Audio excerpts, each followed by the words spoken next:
Why don't we bring them on in here? Jess Harnell, Phil Lamar, Maurice LaMarche, and Rob Paulson. We may have a couple. They're almost as many of us as they are of them. Yeah. We may have a couple more cameo appearances. There may be some other folks showing up. But look, the right amount of mics for the right amount of guests. That worked out perfectly too. So, all right. So we're going to be talking. First of all, I do want to go down the line. So welcome, gents. Thanks, we man. appreciate you. You guys having an amazing Terrificon. Oh, we love it, man. The people are No, amazing. we're having a terrific Terrificon. Yeah, that's exactly right. Jesus, You Joe, it's mark right it. in the There you name. And I love how you guys found out about It's this right in the secret name. panel that's not in the program. Thank you for showing up. Are we going to do the entire panel? I think we Are we all going to do the panel? As Please. Shatner? think we should. Spock. I think we should. Please All right. don't sabotage our system. We've already started with the Shatner. We're not even a minute in. We and are we've already going, started we are with the going to Shatner. have a shat off. As long as we don't get shat upon. And we'll then be all right. afterwards, we're going to have a Falk off. Nice. You can do that one on your own. All right, before I lose complete control of this panel, and I'm definitely going Too to late. lose complete control of this panel, I do want to go down and just sort of just talk to everybody here. So I do have a question for everybody. I'm going to break the rule that I just gave to them, but I do want to find out, what were some of your early influences in voiceover? Who were some of the folks that you were grooving on? And then if you could sort of tell us how you got into voiceover acting, maybe some of your first gigs. Who wants to start? Robbie, you want to Yeah, go? actually, thank you. First of all, hi, Joe. Thanks How for are having you? us. Yes, we're going to be talking again later, too. Pleasure to be here. And hi, Logan and Adam. Hey, pal, how are you, buddy? Nice to see you. And you brought your big brother and big sister with you this morning. I say, yeah, I was born at night, but not last night. I know how it works. I probably I would venture to say like everybody else here. I moved to, hey, It's Larry Kenny. I told you we were going to have a cameo Ladies and appearance. gentlemen. I told you he was coming. Okay, man. Larry Kenny, everybody. Sorry to keep you waiting. Not at all. See you, Phil. Hey, how are you? Fun. Wow, that's pretty cool that Lino Jeff showed up. Harnell. Nice to meet you. I don't know about Mr. Kenny in particular, but these other three gentlemen have, I've known them for decades, and I know that in my case, as with theirs, I came to LA ostensibly to do live action and music, which I was doing, and then the opportunity came up to, wrap it up, to audition for, I think he means my career. And so I had the opportunity to audition for things, and it was just another way for me to ply my trade. It took me about 2 seconds to figure out it was the best gig in Hollywood for a non-celebrity talent because, well, look at, I'm got all this hair, and nobody cared, this gray hair rather, no one cared what I looked like on the first gig when I was 28, and no one still cares what I look like. And Even though you're beautiful, buddy. the folks who are up here and people whom we work with have been able to, give life to a lot of critters, and it's never ever been based on the way we look, which is part of the deal and on camera. So, and my influences, like everybody, Mal Blanc, Peter Sellers, Jonathan Winters, Lucille Ball, all these comedic geniuses, Red Skelton, and absolute frickin' truth, folks on the stage, without question. All legends. Yeah. Maurice, What was the question? how'd you get started? How'd I get started? Hang on a second. How'd I get started? Here. Here's your origin story. When I got started, okay? Wrap it up. Yeah. Yes. For me, I was a cartoonaholic even as a little kid. Cartoons were my escape. I had somewhat of an unhappy home. It'll be in my new book. I had somewhat of an unhappy home. I am not doing a book to follow on my friend, Mr. Paulson. By the way, come back at 1 o'clock because he is going to be talking in depth about his new book, in which I appear 1 o'clock. frequently. Yes, it is. No. I think it says 2 in the It's the program, Maurice but the program LaMarche is story drunk. as told by Rob Paulson. So cartoons were my escape, and Bugs Bunny was like the first stuff I tried to imitate. The first successful imitation I had was the Vulture. Ba-doop-ba-doop-ba-doop. And I walked to school doing that. When I discovered I could do that, No wonder you got beat up all the I time. they really wanted to Idiot. know what was wrong with me. And I was lots of trips to the school therapist. And I Mrs. just wanted to LaMarche, Maurice got beat up again. Was he doing the Vulture? Yes. So it was just that, just me absorbing television, and my early influences, of course, were Mel, Alan Reed. I loved Fred Flintstone, his take on Fred Flintstone.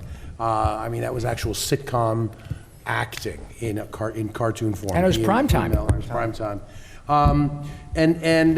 First work, I got to work actually with the cast of Second City on a cartoon in 1978 called Take Me Up to the Ball Game. Oh, no, Easter Fever was the first one. That was the second one. And Garrett Morris was in it, and Catherine O'Hara, John Candy, Joe Flaherty. And it was this Canadian primetime cartoon special. And I was 19 years old. And this lady, Arlene Berman, pulled me off of the Yuck Yucks stand-up stage and gave me like 7 parts in this thing. Cool. That's it. And then from there, I rolled down here, got Inspector Gadget as my first cartoon gig. And, it was great. I mean, I started in stand-up, and this was the happiest accident of, because I was going for the big enchilada of stand-up comedy and getting my own sitcom. And I won the lottery, but instead of winning the lottery in one lump sum, I won it in the 26 annual payments. And you know what? It couldn't have worked out better. This is great. And Phil? That's funny. I don't believe in voiceover. But it believes in you. I think it's a myth that the Illuminati use to control us. Nice. Oh, sure, people draw things and other people speak the voices. That makes no sense. No. Actually, I became an actor by mistake. My high school was doing a play based on a book that I loved. And I went to audition for this minor character in the book and wound up getting cast in the lead. Nice. And from that first moment performing on stage, I was hooked. And it's strange because like Rob was saying, I'm trying to be an actor, and sort of became a voice actor by happenstance, I thought. But then I stopped and I realized my very first professional acting gig was on a cartoon when I was in high school. Wow. I got hired to be on the Mr. T cartoon. Because it was one of the few shows back then using real kids as the kids' voices. It was bad. It was, like... I pity the fool who says it's bad. Yeah, 3 seasons. We never recorded with Mr. T once. Neither did he. No, that was Ruby Spears. Yeah, like the company that made this was like a company who looked at Hanna-Barbera and said, wow, that looks expensive. How can we save some money? And we had a director who would direct the kids, because none of us had done it before, but he made sure, you've got to end every line up. It gives it energy. Every single line. It's like, I'm so sorry your dog died. No, end it up. I'm so sorry your dog died. There you go. But I like that. And I mean, it wasn't until probably 20 years after that, I'd been doing improv in college and with the Groundlings, and then started doing, TV acting and movie stuff. I think it was after I left Mad TV, I really decided, let me try doing cartoons, and it was just a good fit. Jess? Well, I know what you're all thinking, and that's that I got my start in a Guns N' Roses tribute band, and you're not far off. I started basically as a session singer, which was singing jingles. I sang jingles for Coca-Cola and McDonald's and Reebok and all these things, and I was always just good at changing my voice and manipulating my voice to sound like different people. So I'd get hired to do what they called sound-alikes all the time, and then I'd be on the microphone doing stupid voices, and then once in a while people would say, those stupid voices you do, why don't you try reading the copy? So I'd read the copy, and I go, new Budweiser in the cold can, the taste of the Rockies, or whatever. And they go, yeah, that sounds good. We're going to use you for that too. And I thought, okay, good. That's $200. I like that. So then what happened was, like Rob said, we're not limited in this occupation by what we look like. Because if we were, I would only ever get to play a pirate, a rock star, the Cowardly Lion, and Jesus. So what's kind of cool is that voiceover is the only job where you can play the father, the son, and the dog on the same day at the same time in 10 minutes and then go get Chinese food, so that's why I'm interested. My influences were basically, I come from a music background, again, I know it's hard to believe, and I always equate voiceover to singing, but when I first showed up doing voiceover, the first big show, my initial thing, the first thing I did was Splash Mountain, the ride at Disneyland at Disney World, if you guys have been on that. I'm basically the whole ride. I'm like the vultures and Brer Rabbit and Brer Bear, and I'm the crocodile, and I'm the geese, and I'm the turtle, and I'm Brer Accountant. I don't know, I'm Brer everything. And so I did that, and that thing went, and I thought, well, that was cool, but then I went back to singing, and a year later I did the one for Disney World, and they said, hey, can you do Roger Rabbit, because we're having some, contractual stuff with Charlie Fleischer. And I said, yeah, right, contractual stuff. And I said, wink, wink. And I said, yeah, man, sure, I can do that. And I think I can do that. And I went home and worked on it, and I got that, and that was cool. And then the guy over there wrote this letter, and he said, you guys, to all the agents, and he said, you guys should sign this guy or you're going to regret it. And I thought that was really nice. I thought they did that for everybody, but apparently they didn't. So they signed me up, and the first big show I got was Animaniacs. But what was cool is I didn't know enough in my ignorance to be intimidated by Rob Paulson and Maurice LaMarche and Tress MacNeille and, all these great, Frank Welker and some of the greatest in the business. I'll never forget how Tress greeted you. Who is that idiot? That's how she still greets me. And what was good, though, what I remember fondly is my first voiceover session with Rob. We went out and we were standing in the foyer, and they had a coffee machine, and he's standing there, and I didn't know, what this, So I was trying to think of something clever to say to Rob, and the first thing I said to him was, I went, hey, I think it's really cool how you make your voice sound like people that you're not in real life. And that's how our relationship began, and here we are all these years later. But that's my story. I repeat, who is that idiot? Yeah. Larry, you're up, man. No, I refuse to follow that. You have. Well, this is how we got our start? Is that what it is? Yeah, and your influence. Okay, well, my big influences, like everybody else here, were Mel Blanc and Dawes Butler. Yeah. Remember Dawes Butler and people like that? Oh, hell yeah. The people that nobody knows what they look like. Yeah. Yeah. Rocky and Bullwinkle was my favorite cartoon. And I started off doing voices around the house, like you guys probably all did. Sure. My mom tells me I could, from the time I could talk, I was mimicking the cartoon shows on TV and stuff.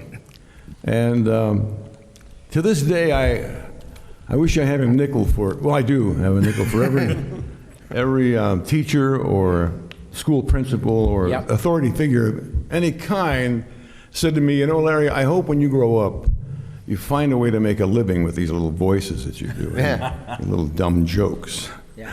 I did. Yeah. And Attaboy. You showed them.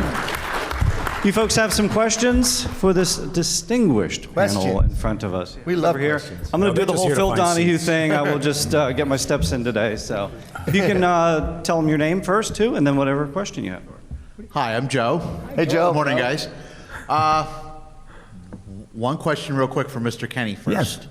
Did you ever find out what a Samoflan is? you and I are the only ones that know that reference in the room. In the outtakes for Thundercats, has everybody heard the outtakes on the internet? Okay.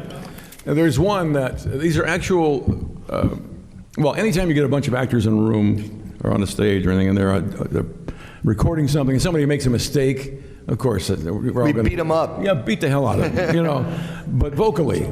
And for years and years, all down through history, the only people who ever heard those things were the people in the room, Sure. the actors, the recording engineer, the director, whoever.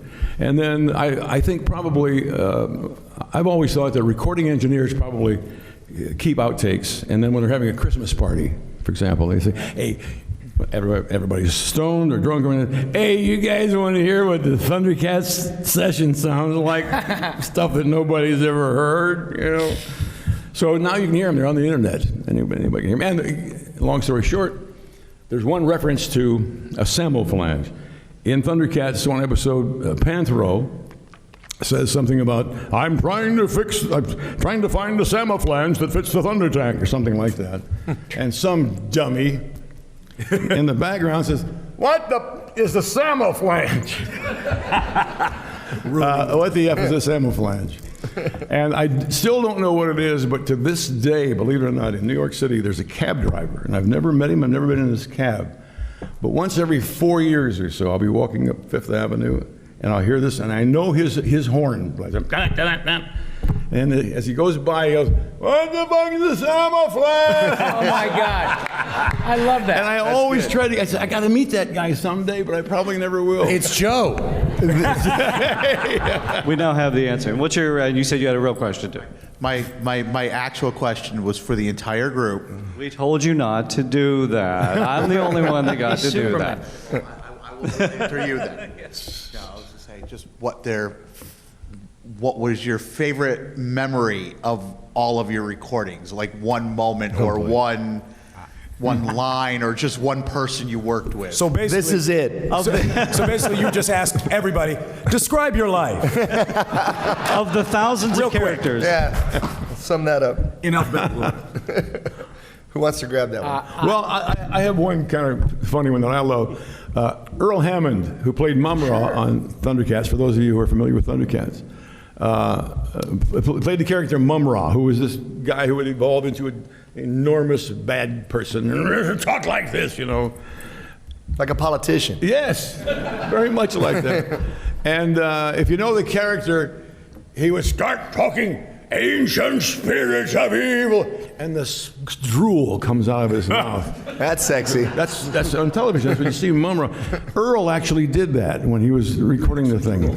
He would start, ancient spirits of evil. Bring this. Yeah. So every time we'd all look ahead at the next page, and every time there was a call for Earl to do that, we'd all go, next page. And we'd all start backing up slowly. It was like Gallagher. You'd have to put plastic sheet up The over you. splash zone. Yeah. So that, I have always remembered that. Got a question back here? Well, first I wanted to say, Larry, they actually did a little tribute to that outtake in the 2002 or whatever, the newer Thundercats. 2012, yeah. But my question is actually for Phil. Phil, you said that you were cast as a lead and it was based on a book that you really liked. What was the book and why do you like it so much? The book was The Phantom Tollbooth. Oh, great one, yeah. And yeah, it was a stage version of the kids' book. And it's funny because you don't hear much about it these days. I guess because there's no wizards in it. And, but it's a great book. I think it encourages thinking and verbal skills. I carry it with me everywhere I live, and I mean, part of it was just that I got cast as Tok, the watchdog, and began the play alone on stage, giving a monologue to the audience, and just standing there in that spotlight, How about that? At 12, was a completely transformative experience. And it's the truth. The first one's free, man, but after Right? that, Yeah. like Phil used the perfect word, you're hooked. Yep. Yeah. And one more thing, not to interrupt, but Phil also continues if not every week, every month to do improv, is still involved. And often people ask us, or say things, and I accept the compliment in which it's given, I can't wait till I'm like you, that sort of thing. And the inference is that, you've made it and you just kind of sit back. We all continue to work and get better. I had Phil on my podcast years ago, the very first time he was on, and he truncated the podcast saying, I'm so sorry, I gotta go because I'm doing rehearsal with the groundlings and teaching and all that all the time. It never stops. And that's how you get to be like that, because it's not about the sprint, it's about the long term. Right. But he's been doing it since he was 12. Well, and also, what you were talking about, Rob, Rob's directing now, and it's amazing, to be doing this. And I think the way you keep doing it and keep enjoying it is to keep moving your bar. Learning, right. Yeah. Keep growing. Yeah. Exactly. I suppose we could just I did this one voice in 1987, and I'm just going to do that. Well, Yeah. and that's what's good about these panels, because here you have people who are, and we're a representative group, but we're not the only ones who are fortunate enough to Billy West, Tress MacNeille, Tara, Jen Hale, on and on and on, Frank, everybody. We are incredibly not only fortunate, but I'm telling you, we all have worked with this group of people hundreds of times in some cases, and they always get better. They never stop. So it's not a surprise that Tress did 600 episodes of The Simpsons alone. She's really, really, really good. And now, she would hit me, but screw it. At 68 years old, she's 100 times better than she was at 58. Yeah. I'm telling you, I've known Tress since she was a cocktail waitress in the marina. She still does that for fun. Yeah. And she just gets better. Billy's the same way. DiMaggio's the same way. It never stops. You should got a see question the here. cocktail dresses. Yeah. Hi, my name is Deshaun, and I wanted to ask this question for Rob Paulson. Is there any advice that you can give to starting voice actors that's interested like me? Go, Rob. Yes. I would essentially learn to act, like what Phil said. It should be, I believe, and I believe I speak on behalf of all of us, it should be small v, large A, voice acting. The reason you like Mr. Kenny's work is because he's a terrific actor. Those shows and characters that don't, they sell a few action figures and that's fine. And you're all looking at people here who have been lucky enough to be involved in the deeply capitalistic side of this business. And I'm one of them. We like the money. I've been rich and I've been poor, which is way better. However, I would submit that the reason you like any of the characters we've done is precisely because what Phil said. We've been doing this a long time and we never stop. And the same Jones that I have to work at this age is exactly the one I had at 10 or 12. As far as reference, D. Bradley Baker, our fantastic pal, who is stupid talented, has a website called, very simply, iwanttobeavoiceactor.com. And it gives you a lot of really good information from somebody who does it every single day and explains to you how a lot of us got to be this way. But it's pretty simple, honestly, and that is to say, play. Just have fun. And bounce stuff off the wall. Do it because it makes your soul happy. I got to throw in, don't forget Please Rob's podcast, Rob Paulson's Talking Tunes, is amazing. It's a great source of information. Thank you. There's also one called VO Buzz Weekly that features long, in-depth interviews with all of us and asks every question I'm sure you'd want to ask, man, if if we had the time to answer them all. And you'd get a lot of great stuff there. And it's all free and it's all right there. So the only excuse for not getting it is if you don't want to pick up your computer and get to it. So get to it. All right. And also, if you send Phil a check for $10,000 a month. That's how you make it in this business. Yes. Right. No, actually, I do want to quick. Hey guys, my name's Sean. Hang on just a second. Phil had one more bit. Wait, hold on a second. Hold that thought, Sean. Because there's something I think, because a lot of times we talk to people about, getting started and we say, it's about the acting. And I think for maybe some people that's not clear. And I'd like to give an example. Yeah. I'm working on a project called Goblins. We did a Kickstarter thing, and one of the prizes was a one-on-one workshop. And I worked with a guy who had a great voice, and he was starting out, and he had a demo of his commercial work. Him doing this is, here at General Hospital. He was doing that sort of stuff. But then he also had what he called his character demo, and it was all impressions Of others. Right. of established characters. Of cartoon characters? And I tell you, his commercial work was so much better than his cartoon work because he wasn't playing a character. He was imitating someone else's performance. And when we say that the acting is important, what that means is, what's up, Doc? I can do a Bugs Bunny impression, but that's not me playing Bugs Bunny. Yeah. That's very good. When we brought back Samurai Jack for the 5th season. Samurai Back, it was the sequel. Samurai Back, exactly. Mako, who originally played Aku, had passed away. Greg Baldwin took over the role. Yeah. Now, Greg does a voice that sounds a lot like Mako's, but more importantly, what he did was Like, I'm not going to try to fool you. How about that? I'm going to play this character. There you go. Just like if he was taking over the role of Hamlet, you don't watch tapes of Olivier and go, I'm going to do exactly what he did. Analogy. Great analogy. Yeah, really So good. it's about finding that character. And if you're going to, try to copy one of our characters, that's not enough. Yeah. You have to be able to play it. Yeah. That's where the acting chops Yeah, and come. building character, one more thing is just funny that I love, because, we all meet a lot of folks who want to do voiceover, and, we're living proof that you can do it, because, if the thing about us is we were dedicated, we worked really hard, so if you're dedicated and you work really hard, maybe we'll be working with you one day, but this one guy I met that I thought was so awesome, he goes, yeah, I really want to do voiceovers, and I said, okay, cool, have you got a lot of characters? He goes, well, I have 3 voices. And I go, 3 voices. And I said, okay, what are they? And he goes, well, there's this one, which is like my normal one. Then there's this one, which is like my lower one. Then there's this one, which is like my higher one. And I'm like, oh my God, dude. So, you got to stretch a little further than that. But that's a true story. I love that. Yeah. Sorry, Sean. I just usually tell people, no, don't become a voice actor. I don't need the competition. yeah. Good point. Yeah. Tough enough already, for God's sake. Construction's booming. Right. My question is for Jess.